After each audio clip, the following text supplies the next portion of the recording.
श्री गणेशाय नमः। ओम श्री सीतारामचंद्राभ्याम नमः। श्रीमद् वाल्मीकि रामायण उत्तरकांड सर्ग 91 से 99। सर्ग 91 श्री राम के आदेश से अश्वमेध यज्ञ की तैयारी। अपने दोनों भाइयों को ये कथा सुनाकर अमित तेजस्वी श्री रामचंद्र जी ने लक्ष्मण से पुनः यह धर्मयुक्त बात कही। लक्ष्मण, मैं अश्वमेध यज्ञ कराने वाले ब्राह्मणों में अग्रगण्य एवं सर्वश्रेष्ठ वशिष्ठ, वामदेव, जाबाली और काश्यप आदि सभी द्विजों को बुलाकर और उनसे सलाह लेकर पूरी सावधानी के साथ शुभ लक्षणों से संपन्न घोड़ा छोड़ूंगा। रघुनाथ जी के कहे हुए इस वचन को सुनकर शीघ्रगामी लक्ष्मण ने समस्त ब्राह्मणों को बुलाकर उन्हें श्री रामचंद्र जी से मिलाया। उन ब्राह्मणों ने देखा, देवतुल्य तेजस्वी और अत्यंत दुर्जय श्री राघवेंद्र हमारे चरणों में प्रणाम करके खड़े हैं। तब उन्होंने शुभ आशीर्वादों द्वारा उनका सत्कार किया। उस समय रघुकुल भूषण श्री राम हाथ जोड़कर उन श्रेष्ठ ब्राह्मणों से अश्वमेध यज्ञ के विषय में धर्म युक्त श्रेष्ठ वचन बोले। वे सब ब्राह्मण भी श्री राम की वह बात सुनकर भगवान शंकर को प्रणाम करके सब प्रकार से अश्वमेध यज्ञ की सराहना करने लगे। अश्वमेध यज्ञ के विषय में उन श्रेष्ठ ब्राह्मणों का अद्भुत ज्ञान से युक्त वचन सुनकर श्री रामचंद्र जी को बड़ी प्रसन्नता हुई। उस कर्म के लिए उन ब्राह्मणों की स्वीकृति जानकर श्री राम लक्ष्मण से बोले, महाबाहो, तुम महात्मा वानरा सुग्रीव के पास यह संदेश भेजो कि कपिश्रेष्ठ, तुम बहुत से विशालकाय वनवासी वानरों के साथ यहाँ यज्ञ महोत्सव का आनंद लेने के लिए आओ, तुम्हारा कल्याण हो। साथ ही अतुल पराक्रमी विभीषण को भी ये सूचना दो कि वे इच्छानुसार चलने वाले बहुत से राक्षसों के साथ हमारे महान अश्वमेध यज्ञ में पधारें। इनके सिवा मेरा प्रिय करने की इच्छा वाले जो महाभाग राजा हैं, वे भी यज्ञ भूमि देखने के लिए सेवकों सहित शीघ्र यहाँ आवे। लक्ष्मण, जो धर्मनिष्ठ ब्राह्मण कार्यवश दूसरे देशों में चले गए हैं, उन सबको अपने अश्वमेध यज्ञ के लिए आमंत्रित करो। महाबाहो, तपोधन ऋषियों को तथा अन्य राज्य में रहने वाले स्त्रियों सहित समस्त ब्रह्म ऋषियों को भी बुला लो। महाबाहो, ताल लेकर रंगभूमि में संचरण करने वाले सूत्रधार तथा नट और नर्तक भी बुला लिए जाएं। नैमिषारण्य में गोमती के तट पर विशाल यज्ञ मंडप बनाने की आज्ञा दो, क्योंकि वह वन बहुत ही उत्तम और पवित्र स्थान है। महाबाहु रघुनंदन, वहाँ यज्ञ की निर्विघ्न समाप्ति के लिए सर्वत्र शांति विधान प्रारंभ करा दो। नैमिषारण्य में सैकड़ों धर्मज्ञ पुरुष उस परम उत्तम और श्रेष्ठ महायज्ञ को देखकर कृतार्थ हों। धर्मज्ञ लक्ष्मण, शीघ्र लोगों को आमंत्रित करो और जो लोग आवे वे सब विधि पूर्वक तुष्ट पुष्ट एवं सम्मानित होकर लौटे। महाबली सुमित्रा कुमार लाखों बोझ ढोने वाले पशु खड़े दाने वाले चावल लेकर और 10,000 पशु तिल, मूंग, चना, कुलथी, उड़द और नमक के बोझ लेकर आगे चलें। इसी के अनुरूप घी, तेल, दूध, दही तथा बिना घिसे हुए चंदन और बिना पिसे हुए सुगंधित पदार्थ भी भेजे जाने चाहिए। भरत 100 करोड़ से भी अधिक सोने चांदी के सिक्के साथ लेकर पहले ही जाएं और बड़ी सावधानी के साथ यात्रा करें। मार्ग में आवश्यक वस्तुओं के क्रय विक्रय के लिए जगह जगह बाजारें भी लगनी चाहिए। अतः इसके प्रवर्तक, वणिक एवं व्यवसायी लोग भी यात्रा करें। समस्त नट और नर्तक भी जाएं। बहुत से रसोइये तथा सदा युवावस्था से सुशोभित होने वाली स्त्रियां भी यात्रा करें। भरत के साथ आगे आगे सेनाएं भी जाएं। महायशस्वी भरत शास्त्र वेदा विद्वानों, बालकों, वृद्धों, एकाग्र चित्त वाले ब्राह्मणों, काम करने वाले नौकरों, बड़इयों, कोषाध्यक्षों, मेरी सब माताओं, कुमारों के अंतःपुरों, भरत आदि की स्त्रियों, मेरी पत्नी की सुवर्णमयी प्रतिमा तथा यज्ञ कर्म की दीक्षा के जानकर ब्राह्मणों को आगे करके पहले ही यात्रा करें। तत्पश्चात महाबली नरश्रेष्ठ श्री राम ने सेवकों सहित महातेजस्वी नरेशों के ठहरने के लिए बहुमूल्य वास स्थान बनाने, खेमे आदि लगाने के लिए आदेश दिया तथा सेवकों सहित उन महात्मा नरेशों के लिए अन्न पान एवं वस्त्र आदि की भी व्यवस्था कराई। तदनंतर शत्रुघ्न सहित भरत ने नैमिषारण्य को प्रस्थान किया।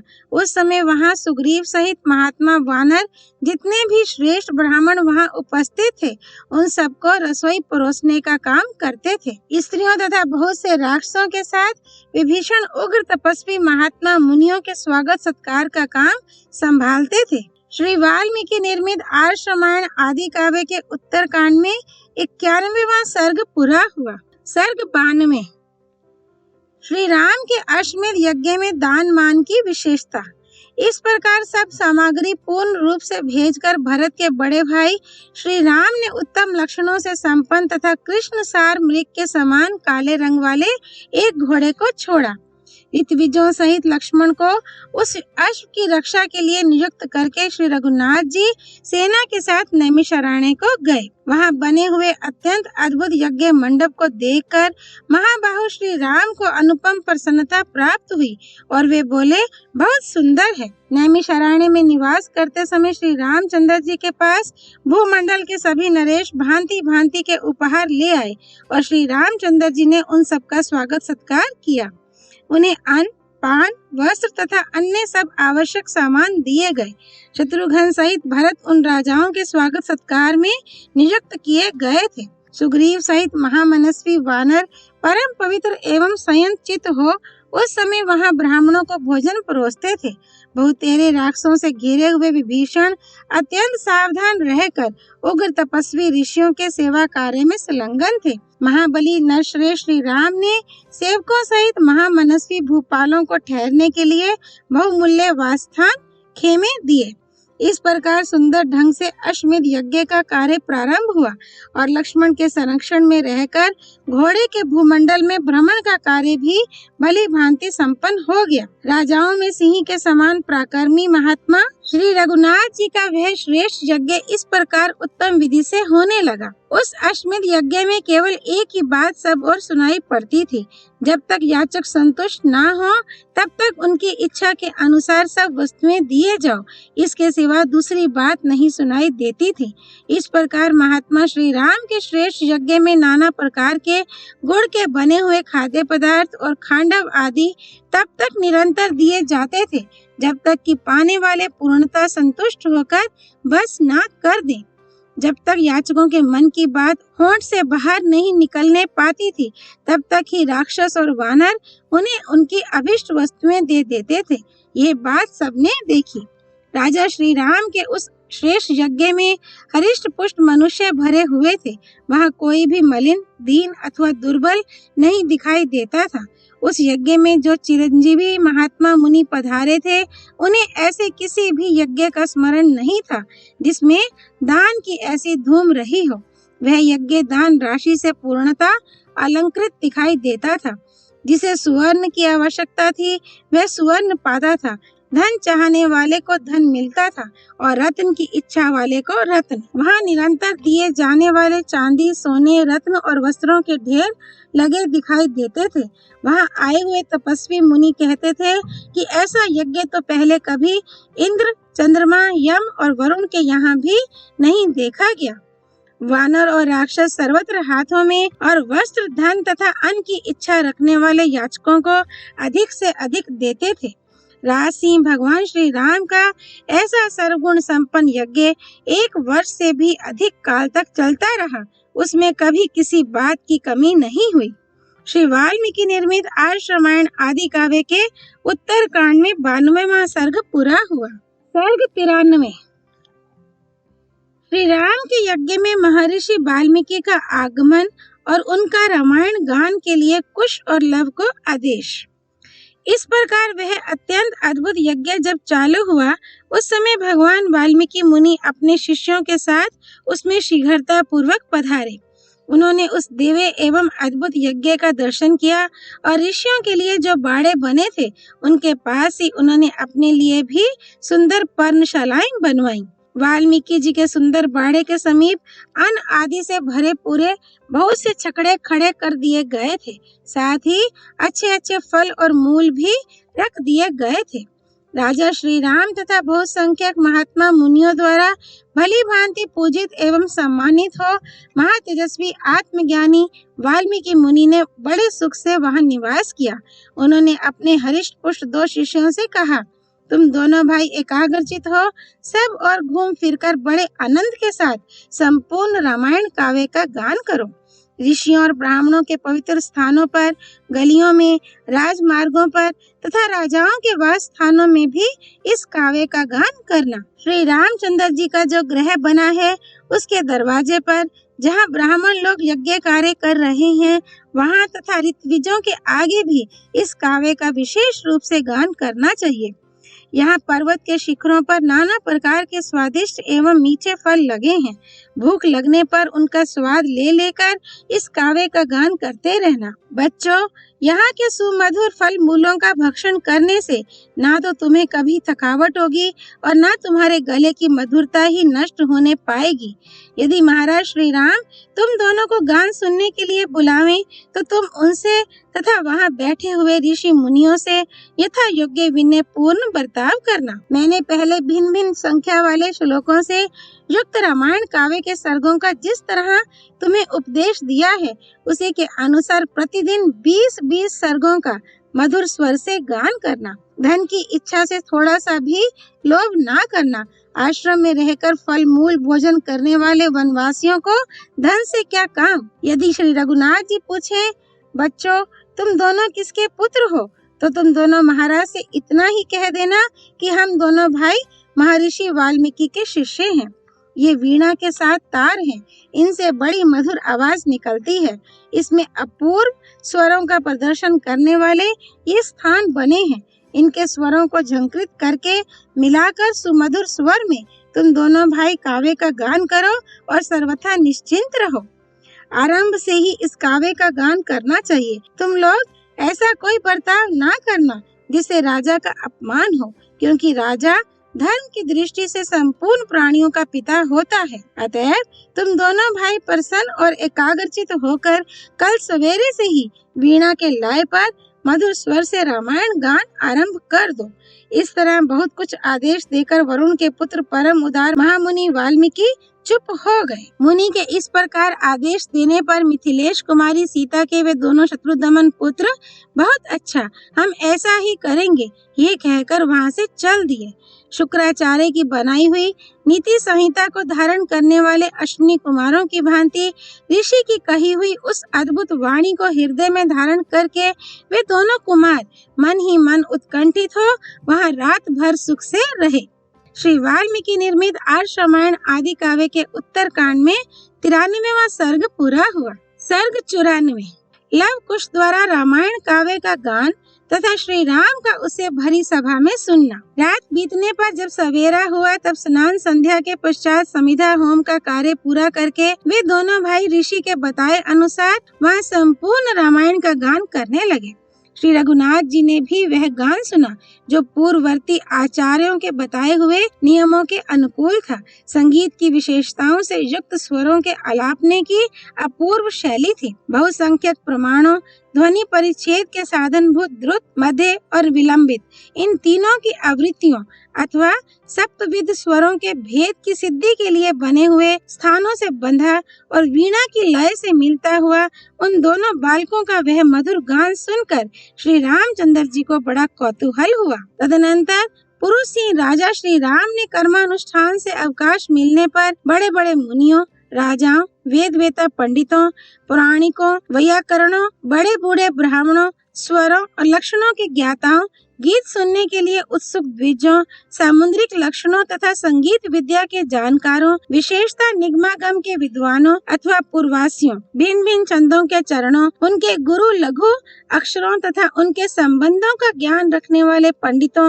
वैदिक छंदों के परिनिष्ठित विद्वानों, स्वरों की ह्रस्व, दीर्घ आदि मात्राओं के विशेषज्ञों, ज्योतिष विद्या के पारंगत पंडितों, कर्म कांडियों, कार्यकुशल पुरुषों, विभिन्न भाषाओं और चेष्टा तथा संकेतों को समझने वाले पुरुषों एवं सारे महाजनों को बुलवाया। इतना ही नहीं, तर्क के प्रयोग में निपुण न्यायिकों, युक्तिवादी एवं बहुज्ञ विद्वानों, छंदों, पुराणों और वेदों के ज्ञाता, द्विजवरों, चित्रकला के जानकारों, धर्म शास्त्र के अनुकूल सदाचार के ज्ञाताओं, दर्शन एवं कल्प सूत्र के विद्वानों, नृत्य और गीत में प्रवीण पुरुषों, विभिन्न शास्त्रों के ज्ञाताओं, नीति निपुण पुरुषों तथा वेदांत के अर्थ को प्रकाशित करने वाले ब्रह्मवेताओं को भी वहां बुलवाया। इन सबको एकत्र करके भगवान श्री राम ने रामायण गान करने वाले उन दोनों बालकों को सभा में बुलाकर बिठाया। सभासदों में श्रोताओं का हर्ष बढ़ाने वाली बातें होने लगी। उसी समय दोनों मुनि कुमारों ने गाना आरंभ किया। फिर तो मधुर संगीत का तार बंध गया। बड़ा अलौकिक गान था। गेय वस्तु की विशेषताओं के कारण सभी श्रोता मुग्ध होकर सुनने लगे। किसी को तृप्ति नहीं होती थी। मुनियों के समुदाय और महापराक्रमी भूपाल सभी आनंद मगन होकर उन दोनों की ओर बारंबार इस तरह देख रहे थे मानो उनकी रूप माधुरी को नेत्रों से पी रहे हैं। वे सब एकाग्रचित हो परस्पर इस प्रकार कहने लगे, इन दोनों कुमारों की आकृति श्री रामचंद्र जी से बिल्कुल मिलती जुलती है। ये बिंब से प्रकट हुए प्रतिबिंब के समान जान पड़ते हैं। यदि इनके सिर पर जटा ना होती और ये वलकल ना पहने होते तो हमें श्री रामचंद्र जी में तथा गान करने वाले इन दोनों कुमारों में कोई अंतर नहीं दिखाई देता। नगर और जनपद में निवास करने वाले मनुष्य जब इस प्रकार बातें कर रहे थे, उसी समय नारद जी के द्वारा प्रदर्शित प्रथम सर्ग मूल रामायण का आरंभ से ही गान प्रारंभ हुआ। वहां से लेकर 20 सर्गों तक का उन्होंने गान किया। तत्पश्चात अपराह का समय हो गया। उतनी देर में 20 सर्गों का गान सुनकर भ्रातृवत्सल श्री रघुनाथ जी ने भाई भरत से कहा, काकुस, तुम इन दोनों महात्मा बालकों को 18,000 स्वर्ण मुद्राएं पुरस्कार के रूप में शीघ्र प्रदान करो। इसके सिवा यदि और किसी वस्तु के लिए इनकी इच्छा हो तो उसे भी शीघ्र ही दे दो। आज्ञा पाकर भरत शीघ्र ही उन दोनों बालकों को अलग अलग स्वर्ण मुद्राएं देने लगे, किंतु उस दिए जाते हुए स्वर्ण को कुश और लव ने नहीं ग्रहण किया। वे दोनों महामनस्वी बंधु विस्मित होकर बोले, इस धन की क्या आवश्यकता है? हम वनवासी हैं, जंगली फल मूल से जीवन निर्वाह करते हैं। सोना चांदी वन में ले जाकर क्या करेंगे? उनके ऐसा कहने पर सब श्रोताओं के मन में बड़ा कौतूहल हुआ। श्रोता और श्री राम सभी आश्चर्यचकित हो गए। तब श्री रामचंद्र जी ये सुनने के लिए उत्सुक हुए कि इस काव्य की उपलब्धि कहाँ से हुई है। फिर उन महातेजस्वी रघुनाथ जी ने दोनों मुनि कुमारों से पूछा, इस महाकाव्य की श्लोक संख्या कितनी है? इसके रचयिता महात्मा कवि का आवास स्थान कौन सा है? इस महान काव्य के कर्ता कौन मुनीश्वर हैं और वे कहाँ हैं? इस प्रकार पूछते हुए श्री रघुनाथ जी से वे दोनों मुनि कुमार बोले, महाराज, जिस काव्य के द्वारा आपके इस संपूर्ण चरित्र का प्रदर्शन कराया गया है, उसके रचयिता भगवान वाल्मीकि हैं और वे इस यज्ञ स्थल में पधारे हुए हैं। उन तपस्वी कवि के बनाए हुए इस महाकाव्य में 24,000 श्लोक और 100 उपाख्यान हैं। राजन, उन महात्मा ने आदि से लेकर अंत तक 500 सर्ग तथा 6 कांडों का निर्माण किया है। इनके सिवा उन्होंने उत्तर कांड की भी रचना की है। हमारे गुरु महर्षि वाल्मीकि ने ही उन सब का निर्माण किया है। उन्हीं ने आपके चरित्र को महाकाव्य का रूप दिया है। उसमें आपके जीवन तक की सारी बातें आ गई हैं। महारथी नरेश, यदि आपने इसे सुनने का विचार किया हो तो यज्ञ कर्म से अवकाश मिलने पर इसके लिए निश्चित समय निकालिए और अपने भाइयों के साथ बैठकर इसे नियमित रूप से सुनिए। तब श्री रामचंद्र जी ने कहा, बहुत अच्छा, हम इस काव्य को सुनेंगे। तत्पश्चात श्री रघुनाथ जी की आज्ञा ले दोनों भाई कुश और लव प्रसन्नता पूर्वक उस स्थान पर गए जहाँ मुनिवर वाल्मीकि जी ठहरे हुए थे। श्री रामचंद्र जी भी महात्मा मुनियों और राजाओं के साथ उस मधुर संगीत को सुनकर कर्मशाला यज्ञ मंडप में चले गए।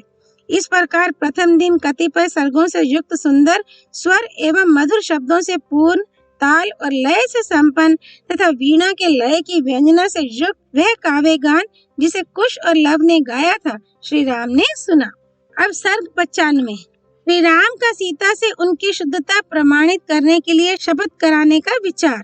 इस प्रकार श्री रघुनाथ जी ऋषियों, राजाओं और वानरों के साथ कई दिनों तक वह उत्तम रामायण गान सुनते रहे।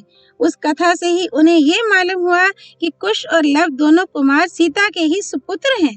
ये जानकर सभा के बीच में बैठे हुए श्री रामचंद्र जी ने शुद्ध आचार विचार वाले दूतों को बुलाया और अपनी बुद्धि से विचार कर कहा, तुम लोग यहाँ से भगवान वाल्मीकि मुनि के पास जाओ और उनसे मेरा यह संदेश कहो। यदि सीता का चरित्र शुद्ध है और यदि उनमें किसी तरह का पाप नहीं है तो वे आप महामुनि की अनुमति ले यहाँ आकर जन समुदाय में अपनी शुद्धता तुम इस विषय में महर्षि वाल्मीकि तथा सीता के भी हार्दिक अभिप्राय को जानकर शीघ्र मुझे सूचित करो कि क्या वे यहाँ आकर अपनी शुद्धि का विश्वास दिलाना चाहती हैं। कल सवेरे मिथिलेश कुमारी जानकी भरी सभा में आवे और मेरा कलंक दूर करने के लिए शपथ करें। श्री रघुनाथ जी का यह अत्यंत अद्भुत वचन सुनकर दूत उस बाड़े में गए जहाँ मुनिवर वाल्मीकि विराजमान थे। महात्मा वाल्मीकि अमित तेजस्वी थे और अपने तेज से अग्नि के समान प्रज्वलित हो रहे थे। उन दूतों ने उन्हें प्रणाम करके श्री रामचंद्र जी के वचन मधुर एवं कोमल शब्दों में कह सुनाए। उन दूतों की वह बात सुनकर और श्री राम के हार्दिक अभिप्राय को समझकर वे महातेजस्वी मुनि इस प्रकार बोले, ऐसा ही होगा, तुम लोगों का भला हो। श्री रघुनाथ जी जो आज्ञा देते हैं सीता वही करेगी, क्योंकि पति स्त्री के लिए देवता है। मुनि के ऐसा कहने पर वे सब राजदूत महातेजस्वी श्री रघुनाथ जी के पास लौट आए। उन्होंने मुनि की कही हुई सारी बातें ज्यों की त्यों कह सुनाई। महात्मा वाल्मीकि की बातें सुनकर श्री रघुनाथ जी को बड़ी प्रसन्नता हुई और उन्होंने वहां आए हुए ऋषियों तथा राजाओं से कहा, आप सब पूज्यपाद मुनि शिष्यों सहित सभा में पधारें। सेवकों सहित राजा लोग भी उपस्थित हों तथा दूसरा भी जो कोई सीता की शपथ सुनना चाहता हो वह आ जाए। इस प्रकार सब लोग एकत्र होकर सीता का शपथ ग्रहण देखें। महात्मा राघवेंद्र का यह वचन सुनकर समस्त महर्षियों के मुख से महान साधुवाद की ध्वनि गूंज उठी। राजा लोग भी महात्मा रघुनाथ जी की प्रशंसा करते हुए बोले, नरश्रेष्ठ, इस पृथ्वी पर सभी उत्तम बातें केवल आप में ही संभव हैं, दूसरे किसी में नहीं। इस प्रकार दूसरे दिन सीता से शपथ लेने का निश्चय करके शत्रुसूदन श्री राम ने उस समय सबको विदा कर दिया। इस प्रकार दूसरे दिन सवेरे सीता से शपथ लेने का निश्चय करके महानुभाव महात्मा राज सिंह श्री राम ने उन सब मुनियों और नरेशों को अपने अपने स्थान पर जाने की अनुमति दे दी। श्री वाल्मीकि निर्मित आर्ष रामायण आदि काव्य के उत्तर कांड में 95वां सर्ग पूरा हुआ। सर्ग 96 महर्षि वाल्मीकि द्वारा सीता की शुद्धता का समर्थन। रात बीती, सवेरा हुआ और महातेजस्वी राजा श्री रामचंद्र जी यज्ञशाला में पधारे। उस समय उन्होंने समस्त ऋषियों को बुलवाया। वशिष्ठ, वामदेव, जाबाली, काश्यप, विश्वामित्र, दीर्घतमा, महातपस्वी दुर्वासा, पुलस्त्य, शक्ति, भार्गव, वामन, दीपजेवी मार्कंडे, महायशस्वी मौद्गल्य, गर्ग, धर्मज्ञ शतानंद, तेजस्वी भरद्वाज, अग्निपुत्र, सुप्रभ, नारद, पर्वत, महायशस्वी गौतम, कात्यायन, सुयज्ञ और तपोनिधि अगस्त्य, ये तथा दूसरे कठोर व्रत का पालन करने वाले सभी बहुसंख्यक महर्षि कौतूहलवश वहां एकत्र हुए। महापराक्रमी राक्षस और महाबली वानर ये सभी महामना कौतूहलवश वहां आए। नाना देशों से पधारे हुए तीक्ष्ण व्रतधारी ब्राह्मण, क्षत्रिय, वैश्य और शूद्र सहस्त्रों की संख्या में वहां उपस्थित हुए। सीता जी का शपथ ग्रहण देखने के लिए ज्ञाननिष्ठ, कर्मनिष्ठ और योगनिष्ठ सभी तरह के लोग पधारे थे। राजसभा में एकत्र हुए सब लोग पत्थर की भांति निश्चल होकर बैठे हैं। ये सुनकर मुनिवर वाल्मीकि सीता जी को साथ लेकर तुरंत वहां आए। महर्षि के पीछे सीता सिर झुकाए चली आ रही थी। उनके दोनों हाथ जुड़े थे और नेत्रों से आंसू झर रहे थे। वे अपने हृदय मंदिर में बैठे हुए श्री राम का चिंतन कर रही थी। वाल्मीकि के पीछे पीछे आती हुई सीता ब्रह्मा जी का अनुसरण करने वाली श्रुति के समान जान पड़ती थी। उन्हें देखकर वहां धन्य धन्य की भारी आवाज गूंज उठी। उस समय समस्त दर्शकों का हृदय दुख देने वाले महान शोक से व्याकुल था। उन सब का कोलाहल सब और व्याप्त हो गया। कोई कहते थे, श्री राम तुम धन्य हो, दूसरे कहते थे, देवी सीते तुम धन्य हो, तथा वहाँ कुछ अन्य दर्शक भी ऐसे थे जो सीता और राम दोनों को उच्च स्वर से साधुवाद दे रहे थे। तब उस धन समुदाय के बीच में सीता सहित प्रवेश करके मुनिवर वाल्मीकि श्री रघुनाथ जी से इस प्रकार बोले, दशरथ नंदन, ये सीता उत्तम व्रत का पालन करने वाली और धर्म प्राणा है। आपने लोकापवाद से डरकर इसे मेरे आश्रम के समीप त्याग दिया था। महान व्रतधारी श्री राम लोकापवाद से डरे हुए आपको सीता अपनी शुद्धता का विश्वास दिलाएगी। इसके लिए आप इसे आज्ञा दें। ये दोनों कुमार कुश और लव जानकी के गर्भ से जुड़वे पैदा हुए हैं। ये आपके ही पुत्र हैं और आपके ही समान दुर्धर्ष वीर हैं। ये मैं आपको सच्ची बात बता रहा हूँ। रघुकुल नंदन, मैं परचेता वरुण का 10वां पुत्र हूँ। मेरे मुंह से कभी झूठ बात निकली हो इसकी याद मुझे नहीं है। मैं सत्य कहता हूँ, ये दोनों आपके ही पुत्र हैं। मैंने कई हजार वर्षों तक भारी तपस्या की है। यदि मिथिलेश कुमारी सीता में कोई दोष हो तो मुझे उस तपस्या का फल ना मिले। मैंने मन, वाणी और क्रिया द्वारा भी पहले कभी कोई पाप नहीं किया है। यदि मिथिलेश कुमारी सीता निष्पाप हो तभी मुझे अपने उस पाप शून्य पुण्य कर्म का फल प्राप्त हो। रघुनंदन, मैंने अपनी 5 इंद्रियों और मन बुद्धि के द्वारा सीता की शुद्धता का भली भांति निश्चय करके ही इसे अपने संरक्षण में लिया था। ये मुझे जंगल में एक झरने के पास मिली थी। इसका आचरण सर्वथा शुद्ध है, पाप इसे छू भी नहीं सका है तथा ये पति को ही देवता मानती है। अतः लोकापवाद से डरे हुए आपको अपनी शुद्धता का विश्वास दिलाएगी। राजकुमार, मैंने दिव्य दृष्टि से ही जान लिया था कि सीता का भाव और विचार परम पवित्र है, इसलिए ये मेरे आश्रम में प्रवेश पा सकी है। आपको भी यह प्राणों से अधिक प्यारी है और आप ये भी जानते हैं कि सीता सर्वथा शुद्ध है। तथापि लोकापवाद से कलुषित चित्त होकर आपने इसका त्याग किया है। श्री वाल्मीकि निर्मित आर्षरामायण आदि काव्य के उत्तरकांड में 96वां सर्ग पूरा हुआ। सर्ग 97, सीता का शपथ ग्रहण और रसातल में प्रवेश। महर्षि वाल्मीकि के ऐसा कहने पर श्री रघुनाथ जी सुंदरी सीता देवी की ओर एक बार दृष्टि डालकर उस जन समुदाय के बीच हाथ जोड़कर बोले, महाभाग, आप धर्म के ज्ञाता हैं। सीता के संबंध में आप जैसा कह रहे हैं वह सब ठीक है। ब्राह्मण, आपके इन निर्दोष वचनों से मुझे जनक नंदिनी की शुद्धता पर पूरा विश्वास हो गया है। एक बार पहले भी देवताओं के समीप विदेह कुमारी की शुद्धता का विश्वास मुझे प्राप्त हो चुका है। उस समय सीता ने अपनी शुद्धि के लिए शपथ की थी, जिसके कारण मैंने इन्हें अपने भवन में स्थान दिया। किंतु आगे चलकर फिर बड़े जोर का लोकापवाद उठा, जिससे विवश होकर मुझे मिथिलेश कुमारी का त्याग करना पड़ा। ब्राह्मण, ये जानते हुए भी कि सीता सर्वथा निष्पाप है, मैंने केवल समाज के भय से इन्हें छोड़ दिया था। अतः आप मेरे इस अपराध को क्षमा करें। मैं ये भी जानता हूँ कि ये जुड़वे उत्पन्न हुए कुमार कुश और लव मेरे ही पुत्र हैं। तथापि जन समुदाय में शुद्ध प्रमाणित होने पर ही मिथिलेश कुमारी में मेरा प्रेम हो सकता है। श्री रामचंद्र जी के अभिप्राय को जानकर सीता के शपथ के समय महेंद्र आदि सभी मुख्य महातेजस्वी देवता पितामह ब्रह्मा जी को आगे करके वहां आ गए। आदित्य, वसु, रुद्र, विश्वदेव, मरुदगण, समस्त साधे देव, सभी महर्षि, नाग, गरुड़ और संपूर्ण सिद्धगण प्रसन्नचित हो सीता जी के शपथ ग्रहण को देखने के लिए घबराए हुए से वहां आ पहुँचे। देवताओं तथा ऋषियों को उपस्थित देख श्री रघुनाथ जी फिर बोले, सुरश्रेष्ठ गण, यद्यपि मुझे महर्षि वाल्मीकि के निर्दोष वचनों से ही पूरा विश्वास हो गया है, तथापि जन समाज के बीच विदेह कुमारी की वीर शुद्धता प्रमाणित हो जाने पर मुझे अधिक प्रसन्नता होगी। तदनंतर दिव्य सुगंध से परिपूर्ण, मन को आनंद देने वाले परम पवित्र एवं शुभ कारक सुरश्रेष्ठ वायुदेव मंद गति से प्रवाहित हो सब ओर से वहां के जन समुदाय को आह्लाद प्रदान करने लगे। समस्त राष्ट्रों से आए हुए मनुष्यों ने एकाग्रचित हो प्राचीन काल के सत्य युग की भांति ये अद्भुत और अचिंत्य सी घटना अपनी आंखों देखी। उस समय सीता जी तपस्विनियों के अनुरूप गेरुआ वस्त्र धारण किए हुए थी। सबको उपस्थित जानकर वे हाथ जोड़े, दृष्टि और मुख को नीचे किए बोली, मैं रघुनाथ जी के सिवा दूसरे किसी पुरुष का स्पर्श तो दूर रहा, मन से चिंतन भी नहीं करती।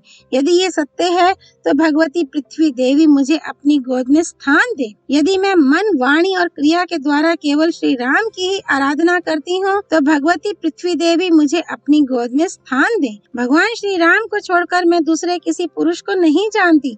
मेरी कही हुई ये बात यदि सत्य हो तो भगवती पृथ्वी देवी मुझे अपनी गोद में स्थान दे।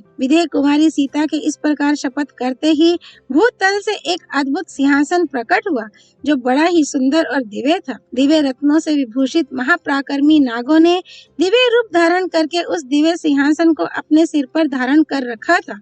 सिंहासन के साथ ही पृथ्वी की अधिष्ठात्री देवी भी दिव्य रूप से प्रकट हुई। उन्होंने मिथिलेश कुमारी सीता को अपनी दोनों भुजाओं से गोद में उठा लिया और स्वागत पूर्वक उनका अभिनंदन करके उन्हें उस सिंहासन पर बिठा दिया। सिंहासन पर बैठकर जब सीता देवी रसातल में प्रवेश करने लगी, उस समय देवताओं ने उनकी ओर देखा। फिर तो आकाश से उनके ऊपर दिव्य पुष्पों की लगातार वर्षा होने लगी। देवताओं के मुंह से सहसा धन्य धन्य का महान शब्द प्रकट हुआ। वे कहने लगे, सीते तुम धन्य हो, तुम्हारा शील स्वभाव इतना सुंदर और ऐसा पवित्र है। सीता का रसातल में प्रवेश देखकर आकाश में खड़े हुए देवता प्रसन्नचित हो इस तरह की बहुत सी बातें कहने लगे। यज्ञ मंडप में पधारे हुए सभी मुनि और नरेश भी आश्चर्य से भर गए। अंतरिक्ष में और भूतल पर सभी चराचर प्राणी तथा पाताल में विशालकाय दानव और नागराज भी आश्चर्यचकित हो उठे। कोई हर्षनाद करने लगे, कोई ध्यान मगन हो गए, कोई श्री राम की ओर देखने लगे और कोई हक्के बक्के से होकर सीता जी की ओर निहारने लगे। सीता का भूतल में प्रवेश देखकर वहां आए हुए सब लोग हर्ष शोक आदि में डूब गए। 2 घड़ी तक वहां का सारा जन समुदाय अत्यंत मोहच्छंसा हो गया। श्री वाल्मीकि निर्मित आर्ष रामायण आदि काव्य के उत्तर कांड में 97वां सर्ग पूरा हुआ। सर्ग 98 सीता के लिए श्री राम का खेत, ब्रह्मा जी का उन्हें समझाना और उत्तर कांड का शेष अंश सुनने के लिए प्रेरित करना। विदेह कुमारी सीता के रसातल में प्रवेश कर जाने पर श्री राम के समीप बैठे हुए संपूर्ण वानर तथा ऋषि मुनि कहने लगे, साध्वी सीते तुम धन्य हो। किंतु स्वयं भगवान श्री राम बहुत दुखी हुए। उनका मन उदास हो गया और वे गुल्लर के डंडे का सहारा लिए खड़े हो सिर झुकाए नेत्रों से आंसू बहाने लगे। बहुत देर तक रोकर बारंबार आंसू बहाते हुए क्रोध और शोक से युक्त हो श्री रामचंद्र जी इस प्रकार बोले, आज मेरा मन अभूतपूर्व शोक में डूबना चाहता है, क्योंकि इस समय मेरी आंखों के सामने से मूर्तिमती लक्ष्मी के समान सीता अदृश्य हो गई। पहली बार सीता समुद्र के उस पार लंका में जाकर मेरी आंखों से ओझल हुई थी, किंतु जब मैं वहां से भी उन्हें लौटा लाया तब पृथ्वी के भीतर से ले आना कौन बड़ी बात है। यूं कहकर वे पृथ्वी से बोले, पूजनीय भगवती वसुंधरे, मुझे सीता को लौटा दो, अन्यथा मैं अपना क्रोध दिखाऊंगा। मेरा प्रभाव कैसा है ये तुम जानती हो। देवी, वास्तव में तुम ही मेरी सास हो। राजा जनक हाथ में फाल लिए तुम्ही को जोत रहे थे, जिससे तुम्हारे भीतर से सीता का प्रादुर्भाव हुआ। अतः या तो तुम सीता को लौटा दो अथवा मेरे लिए भी अपनी गोद में जगह दो, क्योंकि पताल हो या स्वर्ग, मैं सीता के साथ ही रहूंगा। तुम मेरी सीता को लाओ। मैं मिथिलेश कुमारी के लिए मतवाला बेसुध हो गया हूँ। यदि इस पृथ्वी पर तुम उसी रूप में सीता को मुझे लौटा नहीं दोगी तो मैं पर्वत और वन सहित तुम्हारी स्थिति को नष्ट कर दूंगा, सारी भूमि का विनाश कर डालूंगा, फिर भले ही सब कुछ जल में ही हो जाए। श्री रघुनाथ जी जब क्रोध और शोक से युक्त हो इस प्रकार की बातें कहने लगे, तब देवताओं सहित ब्रह्मा जी ने उन रघुकुल नंदन श्री राम से कहा, उत्तम व्रत का पालन करने वाले श्री राम, आप मन में संताप ना करें। शत्रुसूदन, अपने पूर्व स्वरूप का स्मरण करें। महाबाहो, मैं आपको आपके परम उत्तम स्वरूप का स्मरण नहीं दिला रहा हूँ। दुर्धर्ष वीर, केवल ये अनुरोध कर रहा हूँ कि इस समय आप ध्यान के द्वारा अपने वैष्णव स्वरूप का स्मरण करें। साध्वी सीता सर्वथा शुद्ध हैं। वे पहले से ही आपके ही प्राण रहती हैं। आपका आश्रय लेना ही उनका तपोबल है। उसके द्वारा वे सुख पूर्वक नागलोक के बहाने आपके परम धाम में चली गई हैं। अब पुनः साकेत धाम में आपकी उनसे भेंट होगी, इसमें संशय नहीं है। अब इस सभा में मैं आपसे जो कुछ कहता हूँ उस पर ध्यान दीजिए। आपके चरित्र से संबंध रखने वाला ये काव्य जिसे आपने सुना है, सब काव्यों में उत्तम है। श्री राम ये आपके सारे जीवन वृत्त का विस्तार से ज्ञान कराएगा, इसमें संदेह नहीं है। वीर, आविर्भाव काल से ही जो आपके द्वारा सुख दुखों का स्वेच्छा से सेवन हुआ है, उसका तथा सीता के अंतर्धान होने के बाद जो भविष्य में होने वाली बातें हैं, उनका भी महर्षि वाल्मीकि ने इसमें पूर्ण रूप से वर्णन कर दिया है। श्री राम ये आदि काव्य है। इस संपूर्ण काव्य की आधारशिला आप ही हैं। आपके ही जीवन वृतांत को लेकर इस काव्य की रचना हुई है। रघुकुल की शोभा बढ़ाने वाले आपके सिवा दूसरा कोई ऐसा यशस्वी पुरुष नहीं है जो काव्यों का नायक होने का अधिकारी हो। देवताओं के साथ मैंने पहले आपसे संबंधित इस संपूर्ण काव्य का श्रवण किया है। ये दिव्य और अद्भुत है। इसमें कोई भी बात छिपाई नहीं गई है। इसमें कही गई सारी बातें सत्य हैं। पुरुष सिंह रघुनंदन, आप धर्म पूर्वक एकाग्रचित हो भविष्य की घटनाओं से युक्त शेष रामायण काव्य को भी सुन लीजिए। महायशस्वी एवं महातेजस्वी श्री राम इस काव्य के अंतिम भाग का नाम उत्तरकांड है।